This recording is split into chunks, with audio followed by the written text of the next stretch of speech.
হাদি হত্যায় জাতিসংঘের জরুরি বার্তা, সরকারকে তদন্তের কঠোর নির্দেশ। আসসালামু আলাইকুম।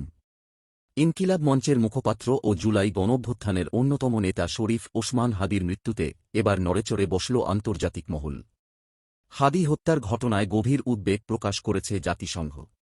জেনেভা থেকে এক জরুরি বিবৃতিতে বাংলাদেশ সরকারকে দ্রুত এবং নিরপেক্ষ তদন্তের কঠোর আহ্বান জানিয়েছে সংস্থাটি।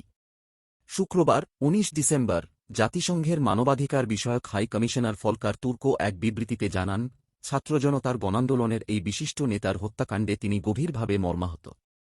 তিনি স্পষ্টভাবে বলেছেন, হাদির মৃত্যুর প্রকৃত কারণ উদ্ঘাটনে অন্তর্বর্তী সরকারকে দ্রুত, স্বচ্ছ এবং নিরপেক্ষ তদন্ত করতে হবে।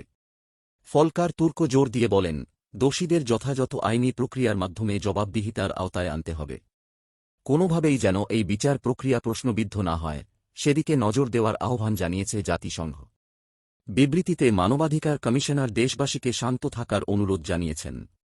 তিনি সতর্ক করে বলেন, প্রতিশোধ কেবল বিভেদ বাড়ায় এবং মানবাধিকার ক্ষুণ্ণ করে, তাই সহিংসতা পরিহার করার আহ্বান জানান তিনি। উল্লেখ্য, আগামী ফেব্রুয়ারি মাসে বাংলাদেশে জাতীয় সংসদ নির্বাচন অনুষ্ঠিত হওয়ার কথা রয়েছে। হাদি ঢাকা ৮ আসনের সম্ভাব্য প্রার্থী হিসেবে প্রচারণার সময় গত ১২ ডিসেম্বর গুলিবিদ্ধ হন। এই প্রসঙ্গ টেনে জাতিসংঘ সতর্ক করে বলেছে, নির্বাচনের আগে জনজীবনে গুরুত্বপূর্ণ ব্যক্তিদের নিরাপত্তা নিশ্চিত করতে সরকারকে এখনই প্রয়োজনীয় ব্যবস্থা নিতে হবে। সিঙ্গাপুরে চিকিৎসাধীন অবস্থায় হাদির মৃত্যুর পর জাতিসংঘের এই বিবৃতি সরকারের ওপর বড় ধরনের চাপ সৃষ্টি করবে বলে মনে করছেন বিশ্লেষকরা। এই ঘটনার আন্তর্জাতিক প্রতিক্রিয়া সব আপডেট পেতে আমাদের চ্যানেলটি সাবস্ক্রাইব করে সাথে থাকুন। আল্লাহ হাফেজ।